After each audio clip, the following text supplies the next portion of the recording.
Where the hell am I going with this? Camel case has having to do with programming, acronyms and initialisms. Oh my God, we're getting really out of control here, guys. So welcome everybody. Hi, this is episode 313.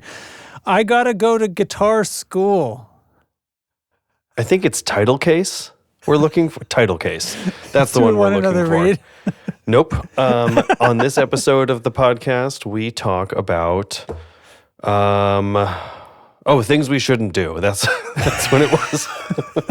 we talked about some things. It's a little clickbaity, but I think we had a good conversation about it. And I also actually compared apples to apples on this whole pitch adjustment tuning thing on the pedal business with my HX Stomp. So hell yeah. Listen in. Yeah, see you in there. See you in there.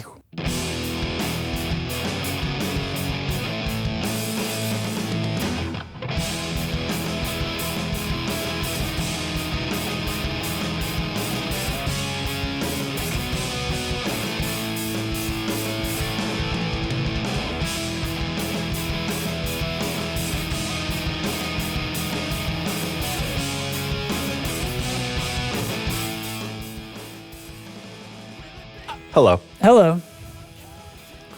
Hello, hello. Ahoy, Welcome hoy. to the pod. Yes.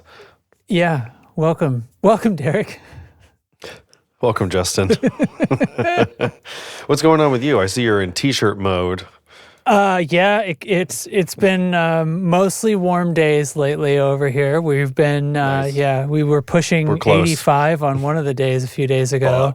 Oh, maybe okay, never mind. That was a little bit of an outlier. It wasn't really so now we've returned to the mean a little bit, but it was nice and sunny this afternoon. Yeah. Cool. Yeah, it's like we're on the brink of it, and we've had a few warm days and like a few days where I can like really do a lot of paint all at once outdoors again. Right. So I've like got all these all winter. I've been like just accumulating little bits and pieces of things, of little projects and stuff that are like glued to popsicle sticks that I just need to like real quick, So I've just got like an army of these little bits ready to be painted. So I'm just gloving up, moving from this stand to that stand. Yeah, jigs. So. I have built many a painting jig in my day. Oh, yeah. But some of mine were for cabinet doors or even entire sets of house doors, which takes two people to move.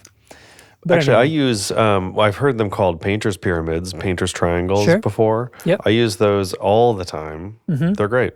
And thanks for coming to my TED Talk. Yeah, that's good. No, it's nice. I'm like finally working on old projects again. It's good. Yeah, absolutely. We're just puppy mode over here. So we're closing in on week 2 of the puppy, and he's doing great. He's a whippersnapper. He's going to be a rascal, maybe. He's a rascal. He is. So I think last time I was here, right, we were just about to go get him. I think so, right? Yes, because we got him on Saturday right before the episode released. Right. Yeah, so he is the softest animal that I think has ever existed. He is made out of. What's funny is he's like the same color as Ginny, right? They're both this gray, merly, black and tan mix of swirls and speckles, and Ginny has like armor for fur. She has like wire brush. Yeah. It's wiry. Yeah. And he has, you know what a dead cat is, Derek? Yes, I do. Yes. Yeah. He is made out of dead cat. Jeez. Yeah. It's kind of amazing. But he doesn't shed. And apparently his father doesn't shed. So, and that's not true for all Aussie Shepherds, but apparently some have this, like, they basically don't shed. So you can pick him up and do all kinds of stuff. It's like a recessive gene or something. Yeah, and it's like more like hair for some reason. Huh. And so it's pretty neat. You got to use totally different brush. Anyway, he is a little fuzzball, fuzz bucket, fuzz butt, and he's doing great. And we gave him a little button that it's a little touch button that we put by the door. It makes a sound for when he wants to go out. Have you seen the whole like conversation training that people are doing with their dogs with those? I love that shit. That's so great. I like it. I think it is mostly happenstance and bullshit, but I think some of it is really fun, and you get these moments where you capture it right, and I'm sure it looks really, really clever, but I have strong suspicion there's a I'm lot of skeptical of it, but, like- over-interpreting on the human side. Yes. Because like, anyway, whatever. I don't need to get into that and like shame people because Right, obviously like- it's very fun, but yeah.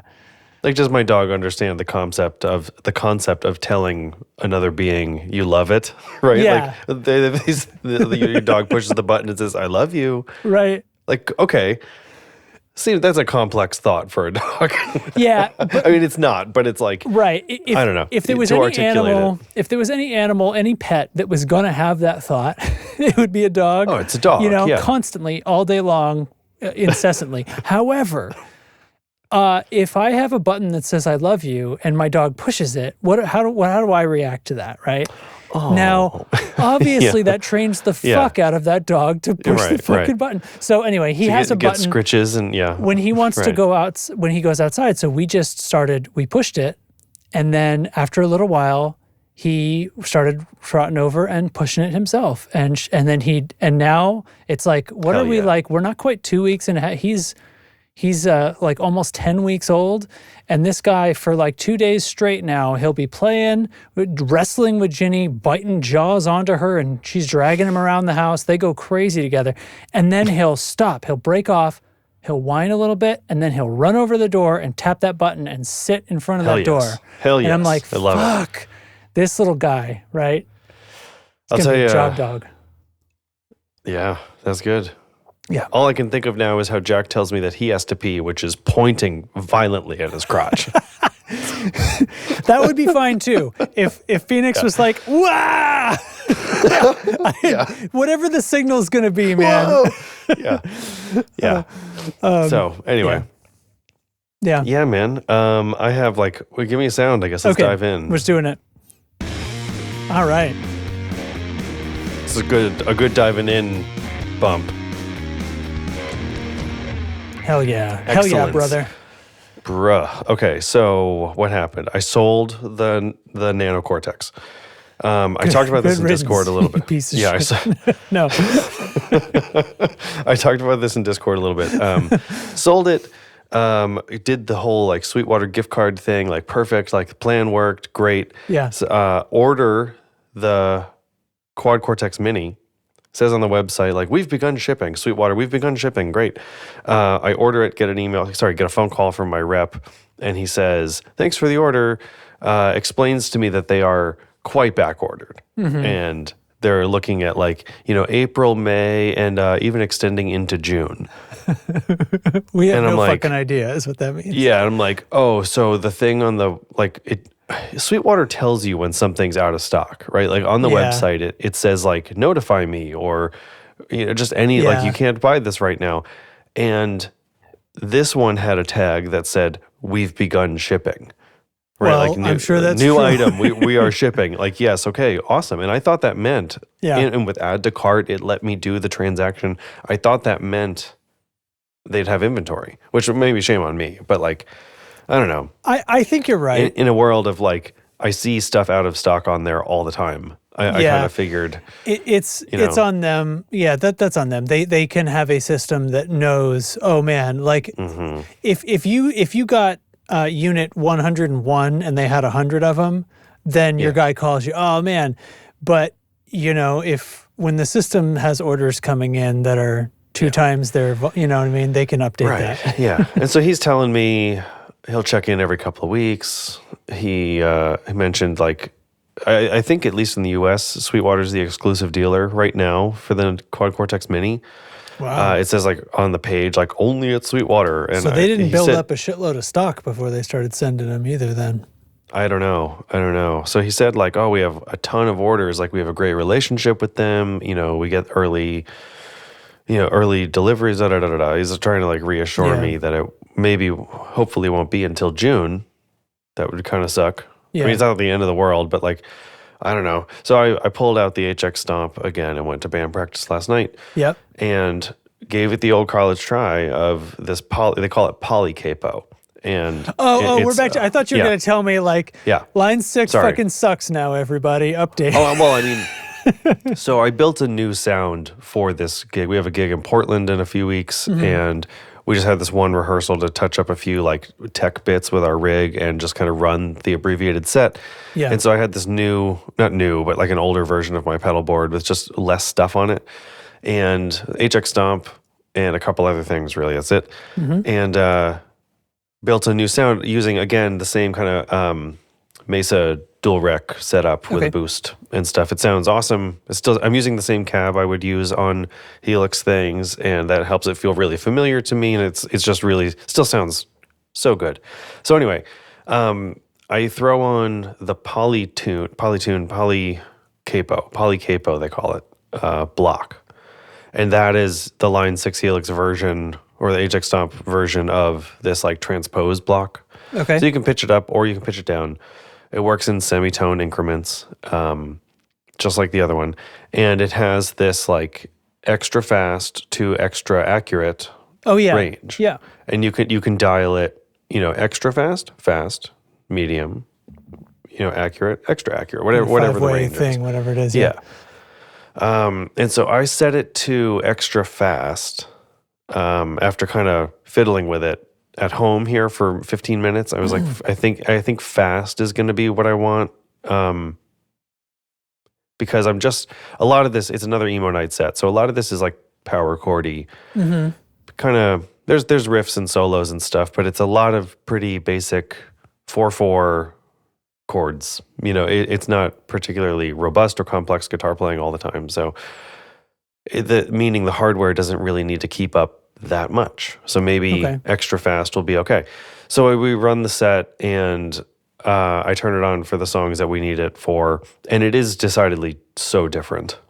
Like it is a measurable difference in the something factor. Like it's got to be latency. I think it's latency, and it is just this microscopic amount. It's right on the threshold of like what is being able to tell under your fingers.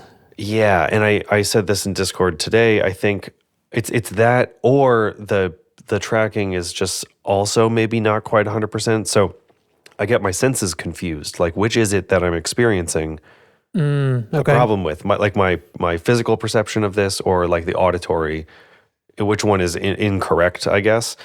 And maybe it's a little bit of both. It could be just how they interact with each other. But it worked. Like it works. Of course, it sounds like guitar tuned to E flat. It's serviceable. I think I'm going to try it some more here at home in the coming weeks. But in the interest of a 40-minute set that is 2 hours away from my house, I don't want to bring a lot of gear. So I'm thinking like, is it serviceable for the 3 songs in the set? Did anybody say I'm only anything going to be the about one. it? No, I mean, Matt knew I was set up for this. I don't know if he was paying attention to that. I mean, he was doing his parts and stuff too. He's got his own thing going on, but I don't know. I don't, again, we played it great. And right after we finished the song, everybody was like, yep, cool, great, feels good. Just like, well, moving on, next one. You could tuning sound a little fuzzy in there, bud. None of that. There was no red flags really. Yeah. So again, I'm going to, kind of play around with it here at home some more. Yeah, it'd be interesting to know, like, if you're changing that. I was expecting that fast or accurate to be in the tracking and like how it sounds. But now it does make me wonder: is it also impacting the latency? Like, if you set it to slower, are you going to like hear it be feeling really sloppy under your fingers or something? I mean, it's worth a try. Yeah. And then there's also this other thing, and I think it's got more to do with the lower pitch and how other effects like sort of interact with that lower register, because whenever I've played as I lower this thing with a pitch block or artificially tune it down, I've noticed there's like less oomph in my gainy sounds. There's less like bite, and it feels like it's a little less saturated. And I've noticed this. It's a very similar feeling to when I had a baritone, and I felt like that guitar just really sucked up gain because it's like it needed more drive and more gain to like push all that low energy, to like to get it like back up, I guess. I don't know. And I kind of feel that way. Physics-wise, they have lower frequencies contain more energy at the same volume. Yeah. But I'm saying it feels like a little less full. You know what I mean? It feels a little choked. Yeah. Okay, but I think that makes sense to me. Like I'm trying to say, I think that makes sense to me from a physics perspective because like your amp has a finite amount of volume or whatever the signal is, like amp or line or whatever, and the more of that is taken up by low frequencies. To a certain extent, that means that it ultimately can't be as loud. When I was playing the baritone, when I had it here at home, it was like you basically always need an always on drive of some kind just to like get it in the zone of like sounding more like guitar, I guess. Where you're expecting. Yeah. Interesting. And it felt to me like, there's just something about this low register like just absorbs, just like soaks up like a sponge all of this like extra stuff. So needing to give it a little extra juice. And I kind of felt that. I feel that with the neural approach as well. I don't know if it's just this, again, like, is it just me in the weeds on being this? Aware of like, it. Yeah. So, anyway, that's where I'm at. Then how do you explain bass amps being so small? Riddle me this. With your precious science. Yeah. So anyway, that's what's happening here. But Helix was worked out for you ultimately. Like you're going to be all right. Like, you don't need somebody to like donate their. No, I'll tell you what though. Cortex. I'll tell you what though. Putting the poly capo thing on there used up a ton of DSP on the stomp that's available. Yeah. So there's like nothing in the chain. It's just it's the amp and the IR. You just have a box that's tuning you, and that's it. Pretty much. Like there's no reverb. I don't even have room for like a simple room reverb. It's the effects loop because like I'm running like an overdrive and a volume pedal and stuff. But it's But you're gonna stick with it because otherwise you have to bring two guitars. And what are we? 25 years old? What the fuck? Bringing two guitars. Yeah. Again, look at this guy with his two guitars. Look at him. Look at that. There's only one back there. God damn it. Look at the strong man over there walking around with two guitars. Mm-hmm. My backpack case is like a nerd. But going to guitar. I have to go to guitar school now. I'm a nerd in guitar school. Anyway. Anything going on in your guitar world, Justin? My guitar world? I'm just, the YouTube channel that I talked about last time, about the little tiny, that guy is just popping off with videos that I can't get enough of. And they're all like, man, check this out. So today I saw one that was splitting humbuckers. And he's like, how this, he says it like nicely, but I'm going to change it into my phrasing. But like, how this sounds like shit?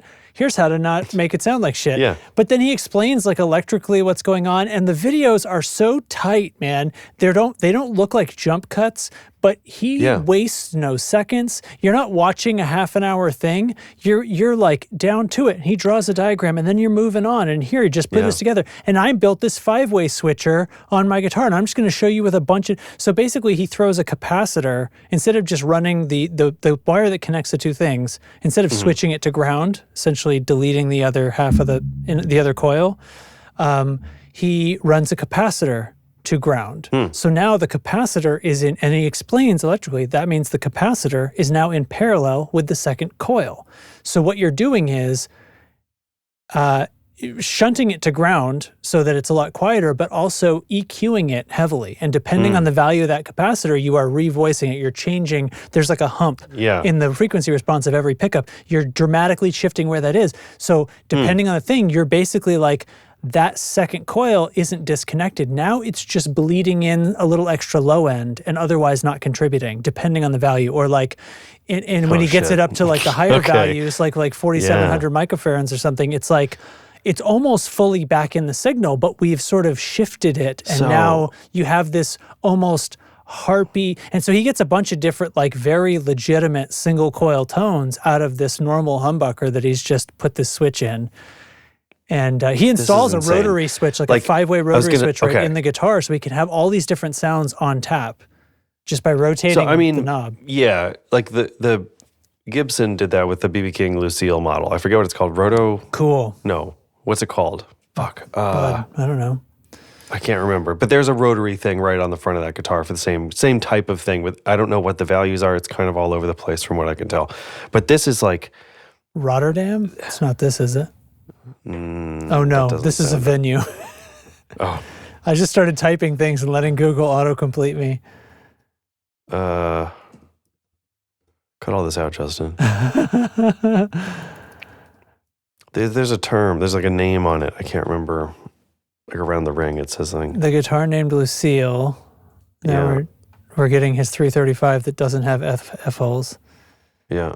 Okay. I don't know. I'm not finding it, man. I care less and less about this the more we look. But anyway.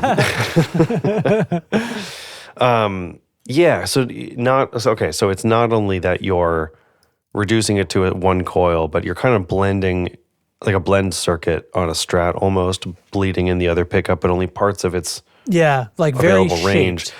The term he used was revoicing it in the same way that really like a capacitor on your tone knob, like what your tone knob is doing is kind of like I was just going to say like, put it on a pot, but that's the tone knob. Right. But not quite.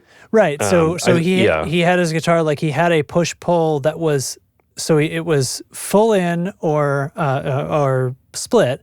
And then when it split, the tone knob associated with that was, instead of being a tone knob, it was a rotary selector that could switch between a selector, because he had 5 different capacitors and then straight wire. So he could have it actually just completely split, or then 5 different variants of that capacitor, so more or less of this sort of frequency moving around and kind of blended. That's very interesting. And it was super, it sounded great. And that's the thing, is like, I just keep seeing this stuff where it's like, here's what you can do with a couple bucks in about 30 minutes and a soldering iron. And they're all so cool. And I don't know, they just say the couple of videos all the guitar sound. The couple of videos of his that I watched, they're short. Which I like nowadays. Like the YouTube model is very in this like 10 to 15 minute range where like everything seems to be 10 minutes. Yeah. And sometimes I'm like, I don't know. Like I get a lot of, everything in the world to watch, but can't pick. And when I see a 5-minute video, I'm like, oh, okay. Well, I got 5 minutes. Listen, if this blows, I've lost almost nothing. Right. So I was watching a video about the sun before I came up here. It's great. Cool. Just 10 minutes on how the sun works. Anyway. Fusion, motherfuckers. So Wayland McPherson, just so that I'm actually saying his name and giving credit instead of just saying that YouTube channel. Wayland McPherson Guitar on YouTube. Sweet. Yeah. Well, thanks for listening to the Tone Control. We'll see you guys next week. Yeah. In and out. Cool 22 minutes. It's crisp. I was thinking, I don't know, is there much guitar news? I was trying to think of like before I came up here, what was my week in guitar kind of like? And just, it was like mostly the sale of my gear and my Sweetwater, confusion. So kind of like low news there. But I just haven't been following gear news because I have a life. No, because I have I have a family and I'm very tired all the time. Yeah. But you had something from earlier today. A tab that we had talked about. A tab that we had talked about. So I have, okay. Here, all right.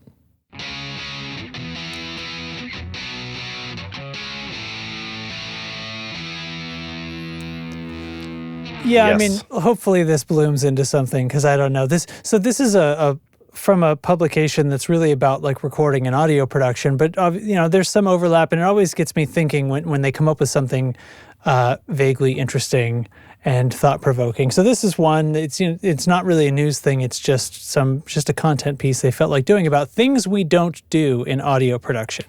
Mm-hmm. Now, a lot of this stuff is not that relevant, but like it reads very clickbaity. And I was like, I trust them to not have it just be a list of like, don't put your microphone backwards and stuff like that, but actually stuff that might not be the same stuff everybody's heard. And some of it was things that it comes up and stuff, but a lot of it was a little better. So, and I started kind of running down the list. One of them, where did Derek stop me? Well, so some of it like this is the fix it in the mix thing. So don't record something substandard and assume it can be fixed. Like this definitely applies to guitar stuff, and you can imagine. We get into especially in heavy metal and stuff. We get into ways of recording guitar where we're sometimes going like bar by bar with punch-ins, getting everything like exactly perfect. And there's a time and a place for that, but the reason we're doing that is not because that's not fixing it in the mix. It's like I could take 16 bars of you and then edit it, chop it up like crazy. I'm trying to not do that. Why we're sort of performing the edits instead. So it's, I don't know, it's a little different. Yeah. What do you think about that thing? Like as far as, because I'm edit recordings too. Yeah, I'm still here for fix it and pre. Like I believe in like do the performance. Like if you can't play the thing you wrote, that's an issue. I've encountered that before in the studio. Not with parts I've written, but I've seen it happen to other people I'm with. And it's like, this is the only time it counts. And we can't do it. So you're not even talking about like we wrote something in the studio and then when it came time to play it on stage. No, I'm talking about the other way around. Oh. The other way, like performed a demo, chopped it up, wrote it by recording in pieces like that, ended up with a sum total that we liked and was a part, and that when it came time to do the real recording, that person was unable to achieve the part, when it was unable to perform, literally pull it off. And I remember feeling like that you shouldn't do that. Like you shouldn't be writing parts you can't play. That feels like a big, I'd have been sweating that. Yeah, right. They're paying for time. Everybody's watching. Not that is that important, but like it was still. Well, it is though. It is. Well, it is important, but like, the paying thing is definitely important. But I just remember being like, this should have been fixed 6 weeks ago or something like that. Like we should have been playing this 15 times a day for 6 weeks. Yeah. Yeah. So, but boy, it is a spectrum, isn't it? It's definitely, it can go both ways of that. Like we did it in the studio. Now we can't ever do it. Yeah. Because it's a studio trick. Or, gosh, I don't know. What's worse? Yeah. So, So that was one point. Okay. So here's another one that probably makes sense. Never start EQing the sound before you've tried moving the mic. So now we're definitely talking about like in the process of working and recording, moving the mic first. And it makes me think about this hierarchy of importance from, instrument is more important than, okay, so all the way out, song is more important than microphone, instrument is more important than microphone. Yeah. Microphone position then will be like the next most important thing. Often more important than the microphone choice is the position a lot of the time, and so on down the line. But we often get fixated on other things. To me, this reads as like focus on your technique. Like if it's the more, if you're not happy with how it sounds and you move the mic enough times, eventually you're going to get closer and closer and closer the first or second try, right? Like it's not going to, that's like a honed skill. You know what I mean? Do you mean positioning the microphone or performing to a microphone? No, positioning the mic. Okay, like if you're knowing like it's this kind of sound, I want this kind of mic, like you're going to get those things faster each time than like putting whatever you got in front of it and then like sculpting it in the software. Yeah, or the tendency will, what's so funny is like the more I look at these, the more I think, but I often throw a mic up and never move it. But that's because I know where I want it to be.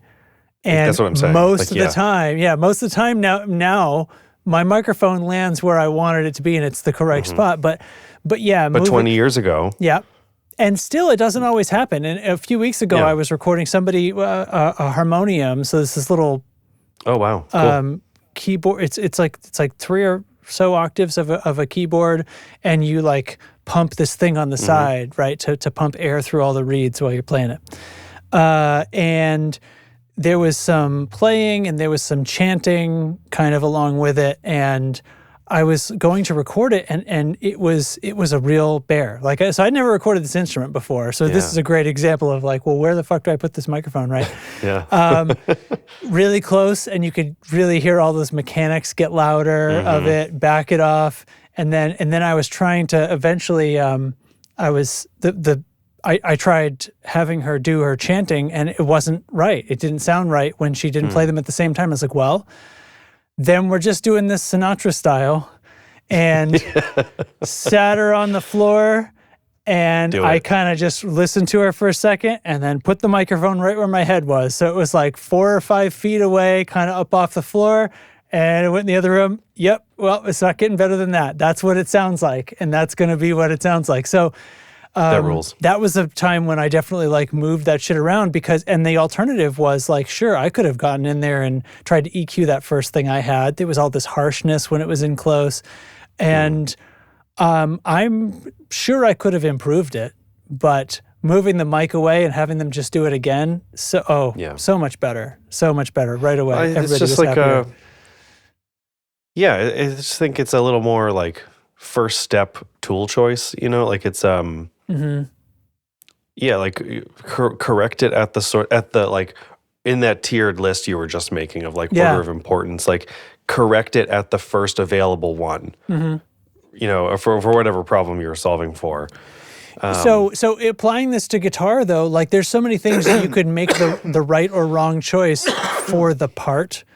It could be string choice. It could be somebody's come in and they've got flat wounds on their guitar, and it is not okay for this song. Like, you are not going to be able to EQ flat wounds into sounding more like rounds.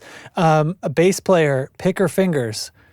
A lot of the time, you are not going to be able to unmake that choice. So it should work for the sound, the mood, the performance, and those things are not. Don't reach for an EQ.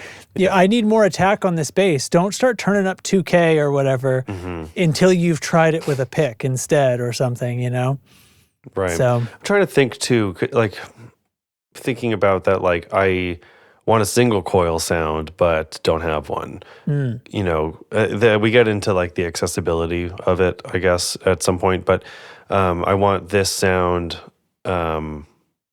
and the only tool I have is software. That's a sort of a actual different scenario, though. So, never mind, I guess. But I think it's a little bit like, well, if you want it to sound like Tom Morello, you got to get a Strat or a Tele or something. Like you got to have the right tool to start. Also, I don't really know where I'm going with this, but I think a shitload of Tom Morello is just in his choices, though.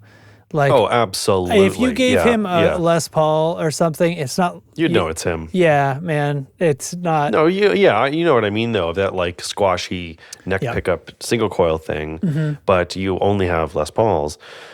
Well, I don't know. Yeah. I don't know. But I kind of thought, as we've been talking about this, what are the things we don't do? I've thought about something that I just think is a best practice that all guitarists should do, which is when you're standing and playing with your guitar on a strap over your body, I believe you should run your instrument cable through the strap and then plug it into your guitar. I know people that don't, and so the cable just hangs free? Yeah. Otherwise? Mm-hmm. I have never not run it through the I started running it through the strap. I was in high school, and like it's just. Do people really not do that? Like on the stage? I stepped on it at some point and yanked it right out of my guitar when I was a kid, and it was thunked right there on the floor. The guitar was fine, obviously. Happened exactly one time. Yeah, like that's stupid. I don't want that to happen. And then I was still a kid, a student of guitar, and years later, some teacher told me. I have no idea if this is true or not. He told me like the thing about running your strap through a guitar, especially if that guitar is a front mount jack, it's even more important to run it through because if it's perpendicular to the body of the guitar and you have something. His example was a 335 that has a hollow body guitar. just breaks the jack right out of the front of the guitar. And like I don't know if that really happened or not, but depending on the angle and how quickly you pulled, I bet the wood would break before the metal. Sure. Yeah. Or if not, just get kind of fucked up, right? Like we don't want that. So it's always going to get snagged around your strap button first, and it's just better. I don't know. I feel so much. It's like having my seatbelt on. Like I need it. Yeah. I feel naked without it, and I don't. I feel uncomfortable in cars. Like I move around in the seat too much, But you and I, Derek, we're careful about cables. Do you know there's a breed of human that doesn't give a fuck about cables of any kind? Can I tell you, it's the same breed of human I saw today who I just actively watched throw trash out of their car window. Oh, come on. Like I was like parking my car. What the fuck are you doing? It blew my mind. And 2026 people throwing trash on the ground. You like knock on their window. Anyway. You probably crumple up your USB cords, don't you? You human garbage. Anyway, everybody boo this person who littered on the ground at Home Depot today. Anyway, run your cable through your straps, boys. Mm-hmm. Just. What's it cost you? Nothing. It's insurance. Okay. So I got a quick one and then one that's probably good. So this one says, never master your own work. And I think that's hilarious because like I live in the reality of today and I am asked to do that like every fucking week. Yeah, I think there's like maybe there's a privilege that's coming from philosophical, like artistic, like core value that like, yes, peer review, critique, of course. That is exactly right. So what this really leads to is that's not the same thing though. Like, yeah. Feedback. Get the second opinion. As a songwriter or something, bounce things off of people. Even if you don't follow their ideas, like get their reactions, and that will at least give you information whether you decide to follow it or not. So I just thought that would a quick one. Yeah, like reapply that here. Get the feedback. If you're always in your own head, that's like you're only listening to this one record all the time, or I'm only ever listening on these one set of speakers. Or soon your ear just shapes itself, right? And so that's going to happen with your guitar sound. We've talked about like ear acclimation and stuff before too, and like, oh, this record sounds this way or that way. It's still one of like the most interesting parts of music to me is just I'll put on an album I haven't heard in a while and be surprised at what it sounds like still. Because it's been long enough that I haven't heard it. And you've calibrated to who knows what in the meantime, right? Yeah. Yeah, a million other things since then. And now I hear something, what was it very recently? There was something that I was a little bit older I was listening to. I cannot remember, but it was like, wow, this is way more compressed than I remember. Mm-hmm. Or just all these kind of, like I said recently, listening to old albums with my new adult ears, like the way that I like to listen to music. It's so odd. Yeah. It's such a weird, fascinating phenomenon. I love it. that is interesting to say about things sounding compressed too, because that's definitely a thing. Like I think we're far enough away from peak loudness war that I've been wondering about this. Yeah. Yeah. Like it's, so really quickly, it's not gone, and things being volume normalized on all the playback systems like Spotify and stuff has not made records spread back out and suddenly start using all like 12 to 16 dBs of headroom that they give us. But I think the techniques have come along. So now, even though things are still pretty fucking loud most of the time, they don't sound as crushed, I think, as stuff did in like the 2000s. Yeah, I agree. I think a lot of the new albums I'm hearing, they just sound like I don't even think about the compression. I guess it's really I only notice it when it's noticeable. Yeah. Actually, Turnstile.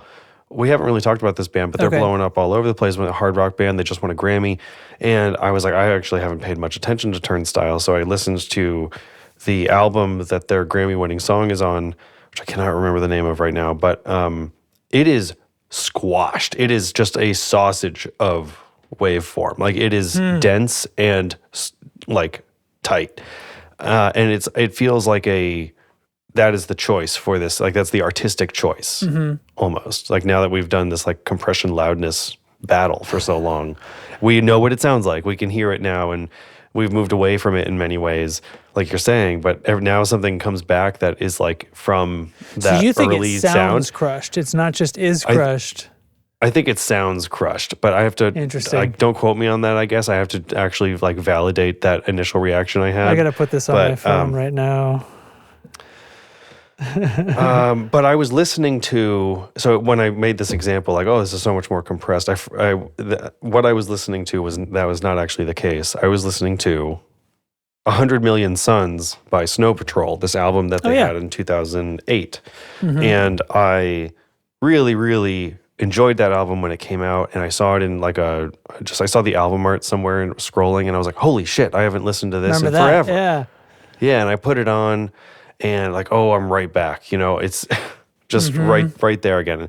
And like I'm like listening to what it sounds like, and it's like way vibier than I ever noticed that. Because I was like listening to other things at that stage in my life. I was listening to like the songwriting a lot more, and just like the finer details of the performance and stuff, but less about what's the room sound like? What does the recording sound like? And I just came on again. I put the album on, and I was like, fuck, like this thing is just all gravy. Like it's so good. But anyway. That's hilarious. Yeah. Okay, I think you're going to like this one. Don't assume more options equals better decisions. Oh. Yeah. 5 Watt World, who I haven't watched 5 Watt World in the longest time. Keith over there on YouTube. He what does he say? He's like, to get you the most sounds from the least gear, or the most guitar from the least gear, something like that. And his whole thing is like everything you need, nothing you don't. And he's got a really like solid philosophical approach to like gear and guitar, and like it allowing the appropriate amount of that into one's life. But that's a constant battle. That's like getting enough sleep, man. Yeah. Oh boy. I'm really over being awake so much, I can tell you that. But I'm over being awake. Well, with a little one, it's like morning just arrives, and you're like, what? Here we go again. Not this again. God, I feel like I just put this down. I just did this. No, but so yeah, like we can I think we can all speak to this, right? Like this is a battle for some people more than others. The need to create what can lead to option paralysis, just having too much to think about, and like, so, break it down. Like what do we need these 3 distortion tones? Does this have to have a boost in it, or yeah. I mean, is that going to lead to creating the best tone? Is that going to lead to me playing the best version of this song? No. I don't think it will lead to that. If the answer is no, then I think, well, if the answer is no, I think if the answer is anything but yes, right, and if the answer is yes, I think you should be a little more honest with yourself. But there's a time for shopping around. I'm sorry I think you were about to come to a thought, but there's a time for shopping around for details and bits of tone and making minor changes and things, but it's few, I think, and there's much more time should be spent hearing something that sounds cool and diving. Like accepting it instead of like, so we've FOBO, fear of better option. Yeah. Yeah. Oh my God, my wife suffers from that so bad. I hear it all the time. I experience it a lot. Like, yes, I get it. Yeah. And talk about ear acclimation. Like I played a Fender Deluxe as my main like modeled amp sound, and then just started using a rectifier, and I'm like, oh. Oh, go back to the Fender, and I'm like, what was I thinking? But it's not like you sounded bad for all those months and stuff. So that's it, right? But so just not that long ago, last week, I was picking up here in my office, and I grabbed my Les Paul, which I don't play too much, but I grabbed it, and my pedal board was not in this room, so I plugged it right into the front of my amplifier, my vacuum tube amplifier, and I played it through its cabinet, and I listened to it with my human ears. And there was nothing in between me and the amp, no tuner or anything. And I was like, I get it. I get why people say this. I get why people are like, I just need a guitar cable. Like, yeah, we all know, like, there is a purity to that it has its appeal. I'm totally fair. I also went and got my pedal board 15 minutes later. Like, you can have both. You can live in both worlds. It's fine. But yeah, I don't know. I don't think this question comes up sometimes, like this, gear versus skill thing. Not skill, gear versus like inspiration almost, or gear versus like the song. Yeah. Do you know what I'm getting at? It's a struggle because like sometimes there is a better option. So it's one of these, like all of these things are like never do this except sometimes. Except when. And there's like sometimes, right? 1,000 factors of when. Yeah. So it's just a thing to watch out for. Yeah, because what if other options don't, what if you're a person where other options don't matter to you?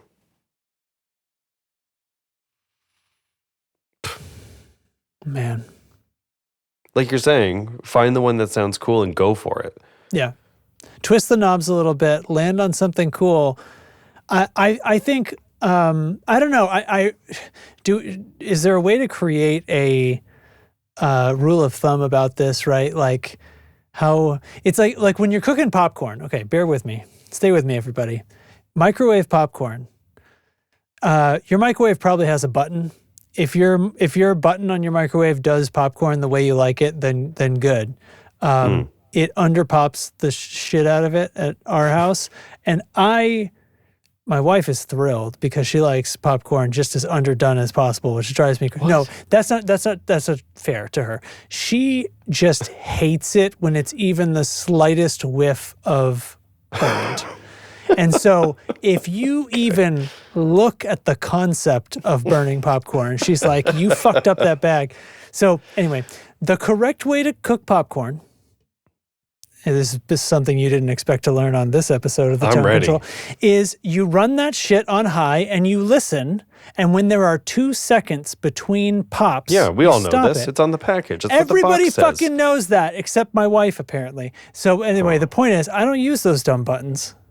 Because fuck them. I just cook the shit. Yeah. But I also like popcorn a little bit. I like when the middle starts to turn a little black and it's really crunchy, and I like a char taste too, so I'm already in that zone. Yeah.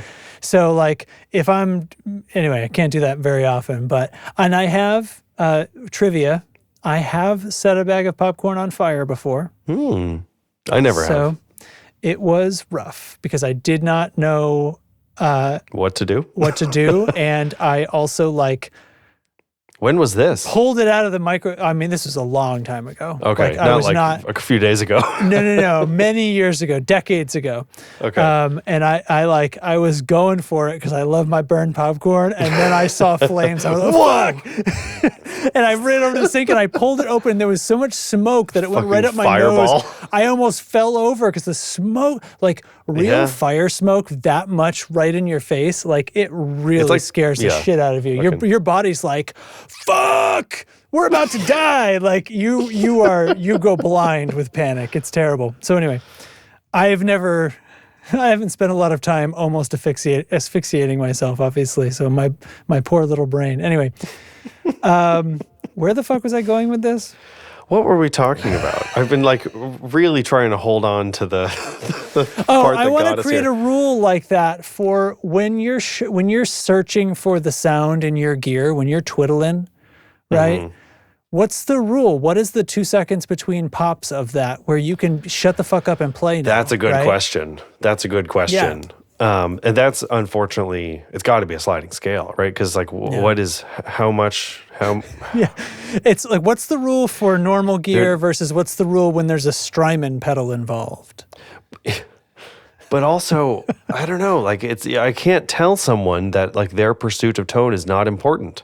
Because it is important. No, but there's to a them. time like, and a place. This is what we're saying. There right? is a time and a place. Yeah, Yeah. yeah. So where are we going through like when are the times and places that this is not acceptable?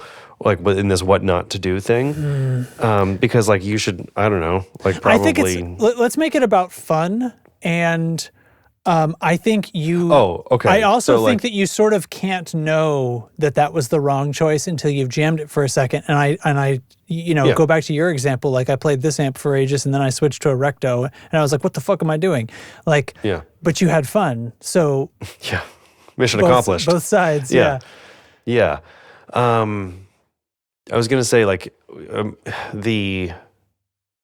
if it's getting in the way of your ability to create music the way you want to, then that's a problem. Mm-hmm. Mm-hmm. So if you're in the middle of practice and you're in the middle taking up other people's time, like that's a whole other thing. Oh, if you're between songs, then no, that needs to happen. This is okay. Practice versus rehearsal, right? Everybody get what I'm meaning there, yes. Right? Okay, so, but if we're at rehearsal and we're in the middle of a song and something's a little funny and you twist a knob and you're done, that's fine. If you start leaning over in the middle of a song and messing with stuff, that's wrong, right? Now we're in I mean, why are you messing with stuff? Is it for fun? Or is it to fix a thing that you're? Well, I think if you're at rehearsal, then you're taking up other people's time by fucking around instead of concentrating on what you're supposed to be doing. So I'm like, if this isn't quite as clear as I want, and I just twist the high knob a little bit, that's okay. If I'm like, my tone's not been right all night, and I'm just constantly back and forth over there. Oh, let me try switching to a Vox. Yeah, don't. That seems to me like we're watching American Idol in there. This is like our family dinner time show for a little while, and it's kind of, I've never really watched it before. It's kind of fun, but they don't show a lot of now that they don't show a lot of the making fun of people stuff, which I know decades ago they used to do.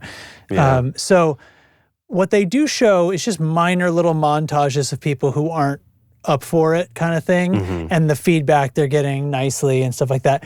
And some of it was this, like, these people kind of going, I can't hear anything, and my mix is wrong. And it reminds me of when singers are complaining about the headphone mix. And I mean, I know there's a point where it's like, hold on, my headphones aren't right, and then I fix it for them. But when a singer is just constantly messing with the headphone mix, there's something wrong with the performance. There's something wrong with the performer. It is not the headphone mix. It's they're externally blaming. And so I feel like that's what's going on when somebody's constantly messing with their gear at a rehearsal. My tone's just not coming out right or whatever. They're trying to blame. Something's not right about their performance. It's a poor craftsman that blames his. Yes, tools. Yeah. It's like that. I don't disagree, but also, like I said, I think like. Whatever your threshold is for that is just the difference. There's one per person, you know. Yeah. I so think you're not going to give me a 2 seconds between pops for this, are you? Well, I want there to be like, what's my 2 seconds between pops? But I can't tell someone like, your time's up. You need to use this rig now. Like I would hate being told that. You know what I mean? Yeah. But like, boy, we do need a rule like that. You know, we really need that. I find it funny. There's a thing that the Brainworks amp modelers do where you can have it in tempo change the cabinet model, just increment the cabinet model on the bar line. So you can just jam along to your song and it just keeps changing its IR. And that's a pretty cool way of running through them, right? And the trouble is when there's like, sometimes there's one that leaps out, but sometimes there's like 4 that leap out. And then when I'm bouncing back and forth, I don't know. That's the moment. So if I was going to try to quantify it, like, that's when I go, any of those 4, it doesn't matter, because if we listen to any of them for at least 2 minutes, we'll accept them and they will sound great, right? Yeah, I definitely think of this. I've said this on the show before. Don't let perfect be the enemy of good. Don't let perfect be the enemy of done. And if I ask this a lot at work and kind of even in the creative spaces that I'm in, like, is it better or worse or just different? And really consider what just different means to you in this scenario, or means in this setting. Just different is acceptable. You can like 2 things. And they can both be great choices. So just fucking pick one. Right. And Yeah, like it's the acceptance of that I think is challenging for certain people, and like in even for me in certain settings and times and whatever. Mm-hmm. So I don't know. Yeah. I so want there to be like, 2 seconds between pops on guitar though. But there's not. Like I don't want to gatekeep, and I Yeah. don't want to. Not that we are. I don't want to just. I'm cautious of getting down a road of like, look, guys, if you're tweaking knobs on stage, like you suck. That's not what I'm saying. But Mm-hmm. I don't know. Yeah, you're right. I mean, I'm probably being a dick, being like, if your tone doesn't feel right to you, then you're not allowed to mess with it. Like, you must accept your shitty tone. If your tone isn't right for you and it's bothering you during your It's performance your and fault. interfering with your mental happiness while you're playing, you just suck. No, You were not meant to play guitar. That's not it. That's not it. But there is something to that. There is like, we've been there, right? We've seen something where it's happened to us, where it's like you're messing with something and it's not coming out right, and the hierarchy, right? The problem with the tone, I think that's so the real thing often here. is in your fingers, right? Like you Mm-hmm. just could play it better, and it would come out more. Or there's something wrong with my tone. I've got the wrong strings. My strings are old and dead. I'm using the wrong pick. I'm not using a pick, but I should be. Any of that stuff. I should revoice this. I should revoice this chord to make it more exciting instead of trying to twiddle knobs. Any of that stuff should be more important than the EQ on your guitar. Somebody clip that. We don't have such technology, but yeah, I mean, I think the real thing that I'm what am I thinking? I think the thing I like about this is this like hierarchy of needs, almost or hierarchy of importance. Yeah. In the not just the path, but like in the experience, all the way up to the performer, the moment of performance, right? All those things trickle down.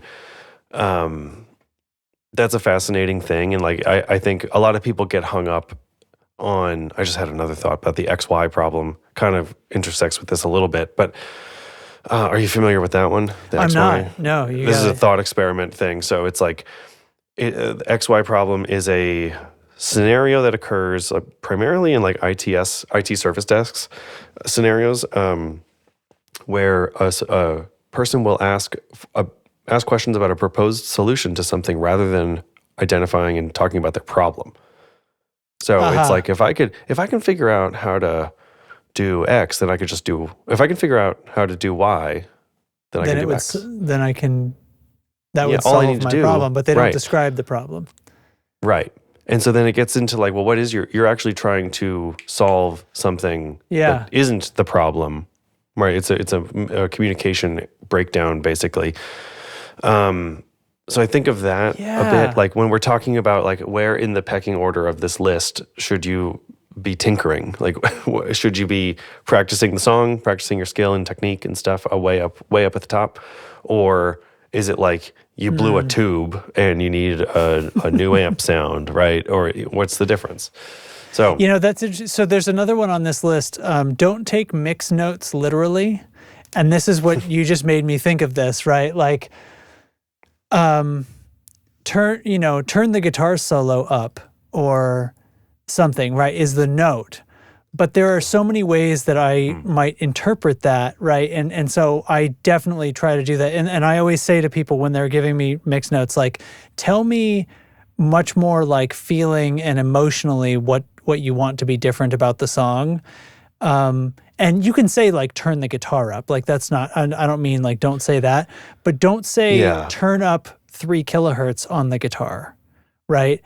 That's not, and I'm not gatekeeping you knowing about EQs. I'm saying that's literally but that's not your not job, helpful right? information to you either. If you like tell me I want this guitar part to be more prominent, right? Because if you say turn that guitar part up, that's what I hear. I want that part in this part of the song to be more prominent. Focused. Yeah. And I'm going to listen to that song and I might find that actually if I EQ 1 kilohertz out of the bass for that part, the guitar comes forward. Like there could be six I was different just gonna ways say, to get so, to like, what you want. Yeah. Yeah, it may not be that the guitar actually gets turned up. It Right. could be that like it gets re-EQ'd. It could be that something else turns down. Like, Yep. and the net result is that it feels louder. So yeah, this is Yep. the XY problem, like in practice. So And the so it's- definition of which is a communication problem encountered in help desk, tech support, software engineering, and customer service situations where the Yes. question is about an end user's attempted solution,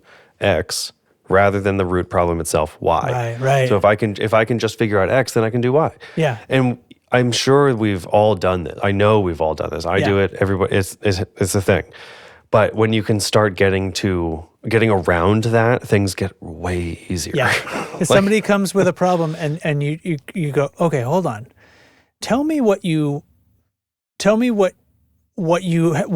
didn't happen the way you wanted, right? I'm trying to flip this around because I'm about to say, tell me what you want to happen, but that's not exactly right. If I'm trying to describe something to someone who can help me, I'm probably talking to somebody who's more an expert than me. And so I need to simplify and say, here's what I want, so that their brain can go, but here's the problems you didn't know you'd have to think about. So let's Bingo. take it in this direction and we'll get there together, kind of thing. And it won't be Well, you what just I described thought my day job. There we go. Yeah. And mine sometimes. Yeah. I think we all deal with this in some ways, where if you're the expert on something, not even expert sounds like very stuffy, but if you're like, someone's asking you a question about a thing you know about, like 42 years old, I've gotten used, I've allowed myself to say that I'm an expert in a few things in the last 5 or 10 years. I feel this also with 3D printing, which I still feel very new at, but somebody was asking me something about 3D printing metal. Yeah. And I'm like, bro, what you're talking about is casting. Like, you're talking about forging. Like, you're talking about metalwork, You're in there with a blacksmithing. hammer. Yeah. We're talking about blacksmithing. Like, the machine would destroy itself to melt, to turn this into molten metal. Like, That's just an XY problem, Derek. You need to redirect them into figuring out what materials we can build that machine out of so that this will work. Yeah. It's like, I wanted to make like dice. I'm like, well, I could print you dice, but they're not going to be accurate. Right? See, like, you didn't think about that problem, did you? They're not going to be correctly like weighted and all the they'll things. be loaded for sure. Anyway, cool. Yeah. Boy, philosophical. I like it. It's not philosophical, but like, a little bit more complex. I'm gonna nuanced. the last one on the list here, and I'll tag it in because I know we're about here, but I think this ties it in a bow right back to the beginning. So never send work to a client that you wouldn't be okay with as the final version. Now, I think we were talking about feedback. We were talking about playthings for your friends and family. Get feedback on there, even if you don't follow it. I think this is a little bit like that too. Like, get the feedback from your friends and family, but I think, and this is for artists, for somebody who wants their music to be a thing, right? I think don't share it outside of that until it's sincere, it's sincerely done, like until it's sincerely like ready, because I think there is like you can be heard by so many people now. So many gates are gone, and the internet exists, and you can be heard by so many people. You may only get one chance on any one particular pair of ears, and so I'm always telling people who come to me and want to do something, and they use the word demo. I say, I do not do demos that get released. If you're talking about making a demo that you are then going to go shop to people, then they better be a record label or something, because if you're going to be putting this on Spotify, it isn't a demo. There is no demo anymore, because you can reach the public without a record label having vetted you. Yeah. Therefore, there is no demo, right? So you can. That's okay. Yeah. I eventually got there, right? So that's very interesting too, because like the demo, that's a relic of like an old music industry, right? And the cheap and quick thing that you could afford to do to try to get the big money to do the real one. Yeah.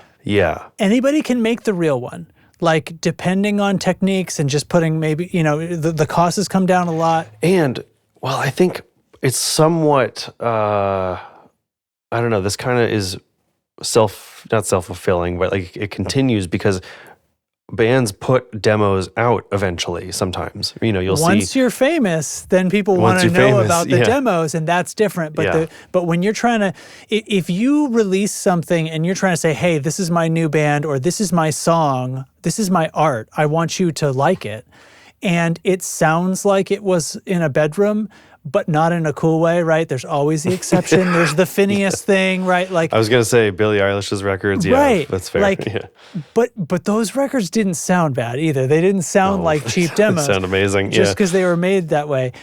So you can do this thing. It can be done, right? And so don't do the thing where it's like, oh, this sounds like a kid made it, right? Do the thing that sounds good. It doesn't matter what room it was in. It has to sound right. It has to be compelling. Is probably a good metric. Does it compel you, and is it going to compel that other person? So that's, I'm always like, yes, if somebody comes to me and their budget is like, I wanted to make a demo, I'm like, you should not spend this money. You should wait 6 months and save it. And also like rethink of what you're wanting. Like rethink, we deal with use cases a lot at work, and like the use case here is actually like you want your music in the public. Yeah. Right? There's 7 million ways to do that. Don't pick the one that says like, I'm not ready yet. Yeah. In fact, here's another analogy or something. I don't know if that's the right term for this actually, but so if there's like a version of your song that's like you and a guitar, and that's the stripped down version or whatever, that should be played on the street. That should be played at a party. That should be played at a bar room somewhere where you get a gig in the corner, right?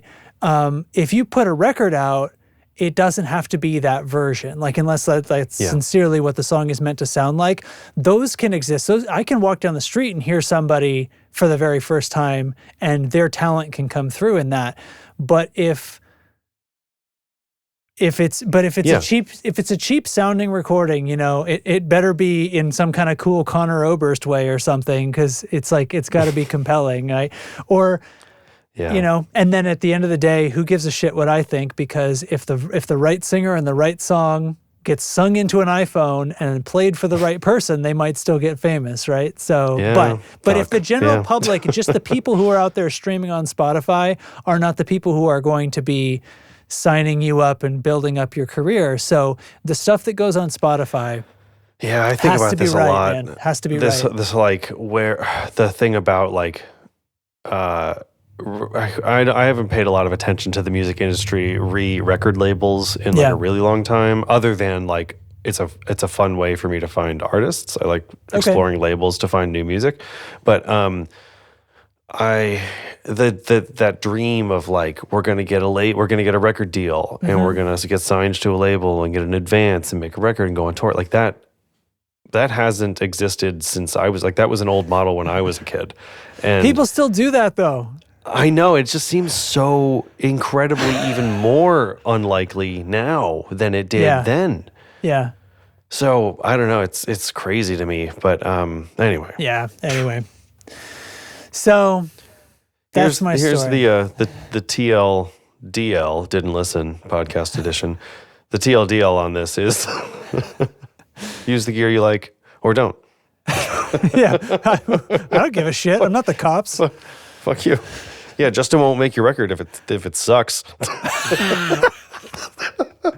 No, man.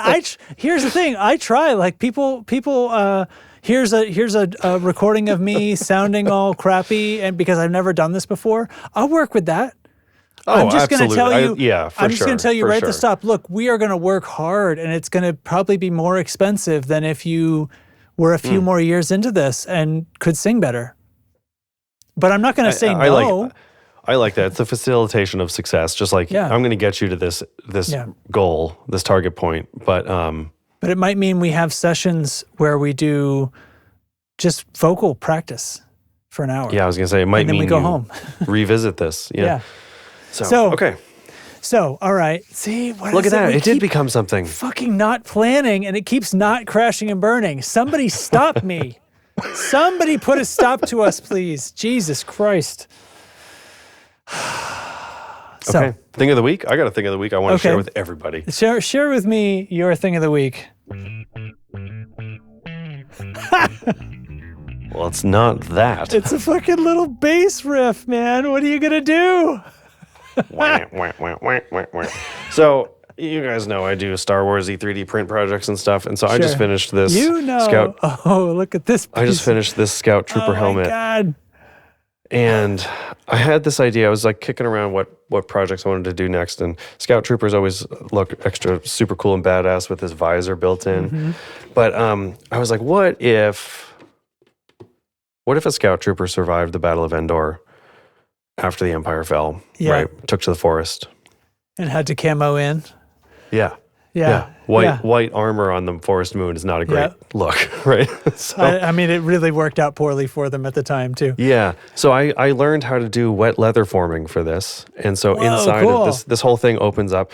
And so this is the whole 3D printed front. And I just got some leather and pushed and clamped it and moved it all around and formed it to this piece and then glued it down.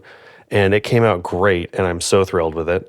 And I'm just like super jazzed with the concept and everything. I did all the camo paint myself. And now I'm like exploring other bits of this like made up character, this made up trooper that survived and was on the moon for a while. So I've got like other armor parts being in progress as well. Is this going to be like a costume? It could be. Like I'm open to that idea. Not something I've ever done before, ever really considered, but like I'm really surprised I did this, I guess you could say. Like, like I know I do this stuff all the time now, but I did not expect this like mixed media thing to show up in my life, I guess. So, my webcam is doing some justice to this, I guess. But I think I can tell what's going on there. Yeah, it's cool. It's pretty gnarly. Like the distressing on it. Yeah.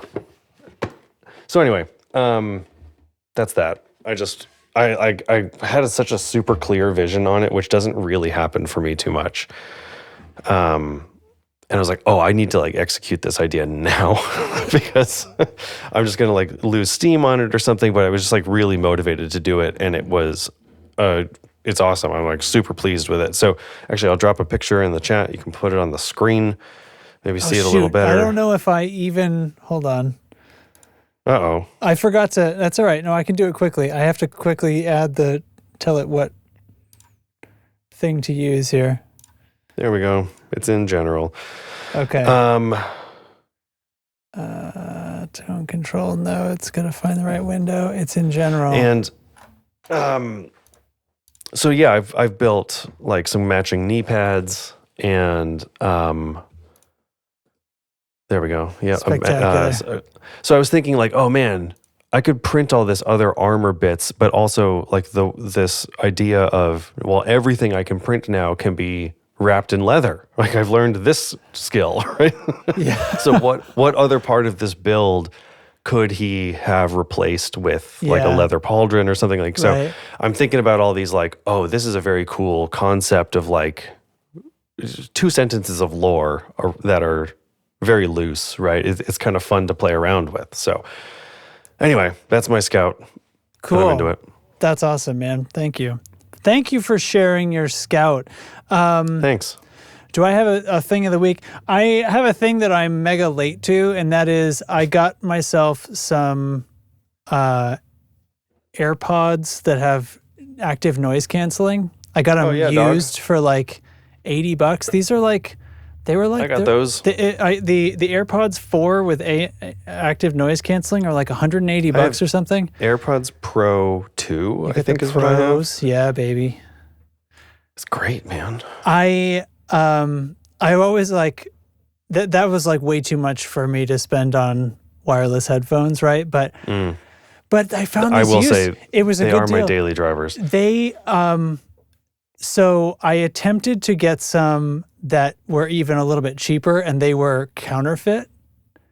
And they looked so real, man. Like they looked real.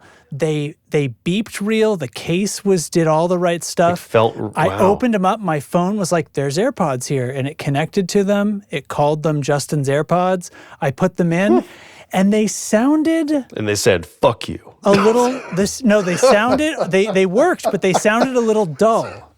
And I was just like, picturing like you get all the way to right there, and it's like you got scammed, sucker. Fuck you, you American piece of shit. So, no, Oh man, they sounded a little dull, and then I started messing with like the noise canceling settings, and I've never had noise canceling headphones before, so I didn't really have anything to compare to. So it took me a couple of days of like going, I don't think these are working. I don't think it's doing anything, and then I started messing with trying to reset them, and the reset process didn't work, and then eventually I was like, what the fuck is up with this? And then the software started acting weird, and it started to figure out that they weren't real. And I was like, they had a really complicated fake, though, whoever made these, really complicated fake. So whatever, sent them back to fucking the guy in China or whatever. But I found these that were in the United States. They were marked down to $80, used pair, also very clean, reworked by a company that does refurb Apple stuff. Good. So cool. And instantly I was like, oh shit, no, these other ones were fake as fuck, because they like, you put them in, and even though they're not the kind that seal, I don't like those kinds in my ears. I use the kind that sit in my ears, is what fits my head better. And even though they don't seal, I put them in there, and you have that feeling of like the air pressure like getting sucked away because of and I was like, whoa, I've never done this before. Yeah. And then it has the conversational thing. So if I start, this is like the main reason I wanted this instead of some other like mediocre earbuds, because when somebody starts talking to me, I don't want to have to fuck with everything, and it just gets it out of the way and starts listening. Yeah. And then I was like playing something on my phone while I somewhere with them in, and I turned my head, and it does the tracking thing. Yeah. And I had forgotten about that feature, so I turned my head, and I was like, oh shit, it's like playing out of my phone speaker. And I pulled the thing out of my ear, and no, it's not. And I put it back in. But I swear it was so good for a little while. I know. It's so convincing. And then I started fucking with it, right? I'm going like this, and eventually I can get the tracking to go off. And now it's like it's messed up, but then it centers itself again. Really cleverly designed. Anyway, I think they're great. I think it's a very good deal at $80. At 180, I think it's a lot. But anyway, that's just me. I don't care about stuff that enough to spend that much money on it. Weirdly, people ask me about headphones all the time, and I'm like, you got to understand, buddy, these are like 25 years old. Like, don't ask me about headphones. I do not change my headphones. So anyway, so whatever, that doesn't really count, but maybe it counts. So anyway, that was a fun episode. Good convo, Derek. We're good at those. Yeah. We're getting there. One of these days, this podcast will really hit its stride. Guys, I was nervous about that one, but it settled right in. Anyway, so nothing's left then except to thank our generous patrons, right? Thank the patrons whose names I've not updated again. I will do it next time. Somebody hold me accountable. Sure you will. Okay. So sure, thanks thanks for listening, everybody, and thanks for hanging out in the chat. I am here to thank the patrons, who are Stephen P., Alex Schroyer, Mike Teledrive, Cindy Clackman Bantana, Rabbi Bob, Carson Ricketts, Matthew Fenslaw, Ryzen Wolf, BGows69420, Andrew Walsh of Andrew's Alcove, Sean Wright of Lollygagger Effects, and of course the third co-host, Eric. Of course. Hey, thanks everybody. We will see you next time. Bye. See ya.